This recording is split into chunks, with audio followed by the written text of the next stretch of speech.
लागले. कोणाकोणाला समोर हात वरती करा.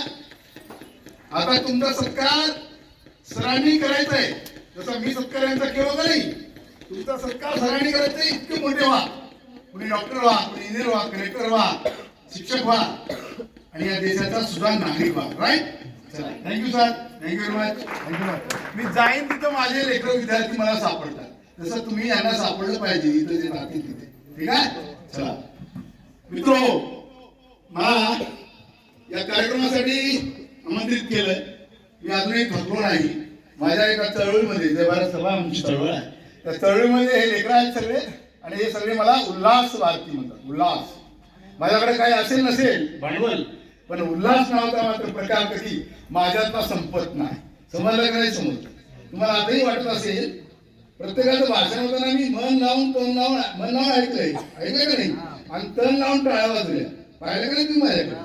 का बरं असं वागलो? हा, का वागलो असं? असं यासाठी वागलो की तुम्ही हे जे पाहायला लागले चित्र, त्याच्यातूनही तुम्हाला बोध मिळाला पाहिजे. भाषण तन्मयतेनं ऐकलं पाहिजे. मागची पोरं इकडं व्हायलेत, तिकडं व्हायलेत, पाकडं व्हायलेत, इकडं बघायलेत, मागं बघायलेत. काय चाललंय की त्यांचं? काय चाललंय? वाजवणाऱ्या मागची पोरं एक वाजवणाऱ्या. मी जेव्हा इथं आहे तर मी इथंच आहे. किती टक्के आहे? 100% आहे. मी तिकडे पण नाही आहे, तर भोंग्याकडे पण नाहीये, या फक्त याच्याकडे आहे. मी या घेण्याकडे पण नाहीये, फक्त इथं आहे. असं इतकं तन्मय व्हायचं. सरांनी एक शब्द वापरला, चित्तप्रज्ञ. आठे सरांनी चित्तप्रज्ञेचा अर्थ कळाला. सुख येऊ, दुःख येऊ, हवा येऊ, वारा येऊ, पाणी येऊ, थंडी येऊ, आपलं चित्त ढळू द्यायचं नाही. समजलं? आपल्यावर परिणाम होऊ द्यायचा. मग तुम्ही स्थितप्रज्ञ होऊन प्रत्येक डाळ इथला वेचायचं. हे तुम्हाला लाभावं, कळावं. या तिघांचा सत्कार यासाठी केलोय, तुमच्या पुढे एक प्रतिमा उभी राहावी. विद्यार्थी, टीचरांनी घडवलेले, शिक्षकांनी घडवलेले विद्यार्थी सुद्धा पुढे अजून कोणाला तरी घडवायला उभे आहेत, ते तुमच्या समोर आहे. लक्षात घ्या. मी माझ्या कॉलेजचा प्राचार्य, मुख्याध्यापक राहिलो शेवटी, आणि हे दोन्हीही माझे विद्यार्थी आज 2 शाळेचे मुख्याध्यापक आणि तिसरे विद्यार्थी तुमच्या शाळेमध्ये उच्च दर्जाचं तुम्हाला शिक्षण देतात, ते शिक्षक. समजायला का नाही समजायला? कळालं? त्याच्यातून एवढा भाग घ्यायचंय की आपल्यालाही पुढे जाऊन जबाबदारी स्वीकारायची. सांगा बरं, आपल्या देशाचं नाव काय आहे?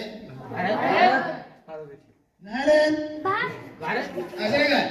आता भारत म्हणताना मान ताळ म्हणा. भारत माझा देश आहे, आम्ही सारे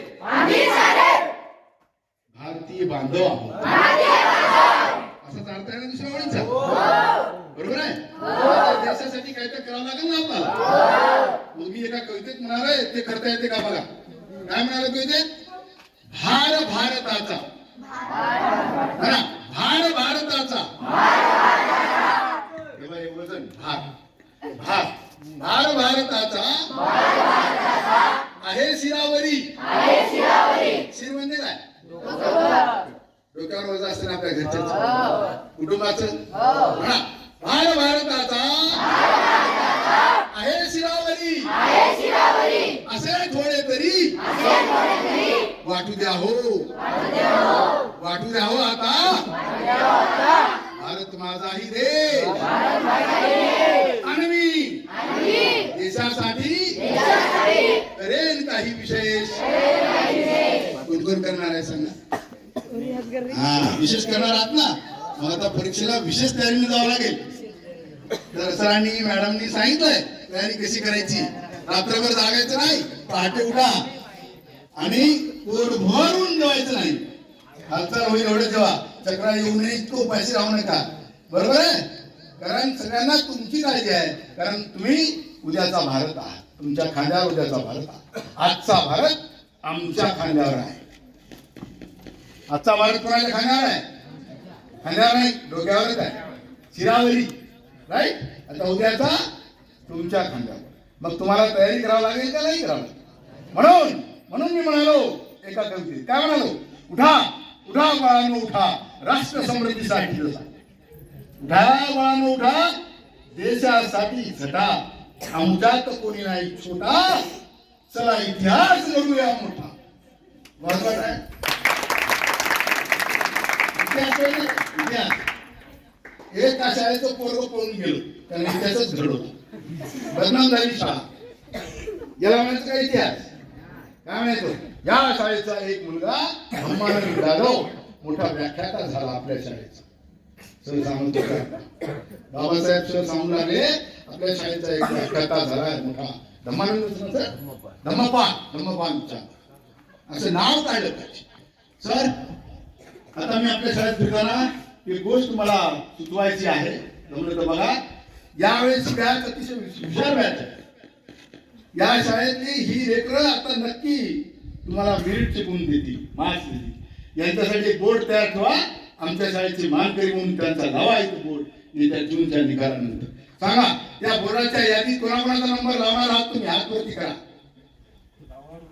डावा वर्ग सांगा कोण कोण या यादीत नाव लावेल. 75% पुढच्या लेकरांची सर नाव लिहा आपल्या शाळेची मानकरी म्हणून. बघा सर एवढे हात आहे. वागा नाही याच्यासाठी वागा ही प्रेरणा घेऊन जायचे. काय म्हणालो इतिहास घडवायचे. इतिहास घडवायला इंदिरा गांधींच्या महात्मा गांधींच्या घरी जन्माला का नाही. आपल्या वासुदेवाच्या झोपडीतला मुलगाही इतिहास घडवू शकते. बरोबर की नाही. मी माझं घर मोडतो तोडतं गावाकडे घडलो का नाही. बिघडलो की घडलो आणि नुसताच घडलो का घडविलो. यांनाही घडवलं ना. यांनी स्वतःहून कबूल केलंय घडवलं म्हणून. बरोबर आहे सर. समजायला का नाही समजायला. तसं तुम्हीही घडवा तुम्ही पुढे घडवा.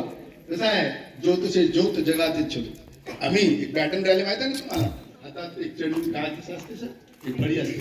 आता द्यायची दुसरा द्यायची तिसरा फळी पुढे फळी पुढच्या फळीला द्यायची. रिले रिले पॅटर्न दिली त्याचं नाव समजलं. आम्ही तुमच्याकडे ज्ञान देतो. हसून उचकी कोणालाही लागते कळलं. अजून 16 वर्ष यायचे आधीच उचकी लागते. मुलांना मी बालकांच्या न्यायालयात आहे. तिथे बरेच भरकटलेले बालक आहेत. चाइल्ड मॅरेज बाल विवाहाची लेकरं. आपल्यापैकी तुम्हाला सगळ्यांना मी विनंती करेन सूचना करेन तुमचं लग्न 18 वर्ष झाल्याशिवाय करू द्यायचं नाही. बरोबर आहे. आणि पळून पण जायचं नाही. हा कोणावर तरी असे पळलेले बी येतात. आमच्या कोर्टात येतात पळालेली का. पण त्याच्यात भाषण शाळेचं एकही लेखून नाही. हा एवढं चांगलं आहे वाद वाटाय भाषण. आणि भरकटलेले लेकरं अनाथ लेकरं आमच्याकडे एक बालगृह आहे तिथं आम्ही ठेवतो आमच्या ऑर्डरने आदेशा. आणि मग त्यांच्या शिक्षणाची सोय वासनच्या शाळेपर्यंत लेकरं आणता येत नाहीत म्हणून जाधव सरीच्या शाळेत आम्ही पाठवतो. यांच्या शाळेत आहेत. यांच्याही शाळेसाठी एकदा टाळ्या वाजवा. त्यांना नाव मी व्याख्यान दिलो 75. सर तुमच्या शाळेत 27व झालं. यांच्या शाळेत पहिलं झालं. बघा माझ्यासाठी एवढे मंच उपलब्ध होते म्हणून मला त्रास कुठला अशा प्रकारचा झाला नाही. आणि दृष्टी क्लिअर असल्यामुळे दृष्टिकोन सरांनी सांगितलं आपला दृष्टिकोन क्लिअर असला पाहिजे. समजलं. म्हणून उठा बाळांनो उठा देशासाठी झटा. आमच्यात कोणी नाही छोटा चला इतिहास घडूया मोठा. कोणी बना डॉक्टर कोणी चालवा ट्रॅक्टर.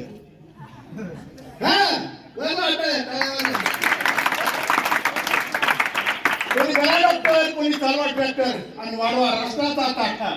ताठा म्हणजे काय राष्ट्राचा अभिमान राष्ट्राचा गर्व राष्ट्राचा अभिमान वाढवा. वाढवा राष्ट्राचा ताठा. उठा बाळांनो उठा देशासाठी. समजली कविता. भारताचा डोक्यावर आहे नाही तुमच्या. म्हणजे आपल्या कुटुंबाची जबाबदारी आपल्यावर आहे. आपल्या समाजाची जबाबदारी आपल्यावर आहे. आपल्या देशाची जबाबदारी आपल्यावर आहे. आणि म्हणूनच आपल्या छोट्या छोट्या छोट्या कामातून ही राष्ट्र महान होणार आहे. म्हणून आपली कामं नेकानं नेटानं नेकीनं आणि इमानदारीनं आपण केलं पाहिजे. आजचं तुमचं काम तुम्ही विद्यार्थी आहात. आजचं तुमचं काम अभ्यास. 3 काम आहेत तुमचे. 1 अभ्यास. 2 मन लावून अभ्यास. 3 समजून घेऊन अभ्यास. किती काम आहेत 3. किती काम आहेत 1 पहिलं काम दुसरं काम आणि तिसरं काम समजून घेऊन. एवढा अभ्यास झाल्यावर सर याच शाळेत काही लेकरं मास्तर म्हणून येतील. समजायला का नाही समजायला. आजचाच एक येताना मी कविता केली सकाळी. एवढे तुमच्याकडे साधन तुम्हाला समजते का बघूया. छोटीशी थोडीशी बघा. कारण कविता एक माध्यम असं आहे सर लेकरांना काव्यातून लवकर समजते. आता कवितेत या लेकरांनी म्हणताना हा सुंदर संदेश केलं त्या दोघींनी. त्याने म्हणाले मराठीत लिहिली ज्ञानेश्वरी, असं आहे ना. तेव्हा मला एक वाक्य सुचलं, मी तुकाराम महाराजांचं काम करतो उभं राहायचं. ज्ञान मिळवा म्हणजे होणार नाही तेजो भंग. आपल्या तेजाचा भंग होणार नाही आपल्याकडे ज्ञान असेल तर. म्हणून बाबासाहेब आंबेडकरांना आपण ज्ञान सूर्य म्हणतो. ज्ञान सूर्य. सूर्य कधी तेज कमी होते का सूर्याचं? आणि तो जर सूर्य ज्ञानी असेल तर त्याचं ज्ञानाचं तेज पूर्ण विश्वभर जगात, म्हणून त्यांना आपण सन्मानानं विश्वरत्न बाबासाहेब आंबेडकर म्हणतो का नाही. आणि गुरुविभागानं आपल्या सरांचं नाव आहे बाबासाहेब. लेकरांनी म्हणले सुद्धा आपल्या शाळेचे मुख्याध्यापक बाबासाहेब आंबेडकर म्हणले सुद्धा बाबासाहेब. समजलं का नाही सर? मी काय आता कविता करतोय बघा. ज्ञान मिळवा, ज्ञान ज्ञान मिळवा होणार नाही तेजो भंग. आणि मराठीत लिहिले तुकोबाने अभंग. ज्ञान मिळवा होणार नाही तेजो भंग. आणि तुकोबाने लिहिले मराठीत अभंग. आता वाजवा की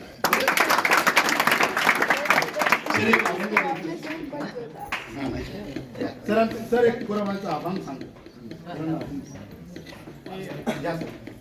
तुकाराम महाराजांचा एक 4 चरणाचा अभंग आहे.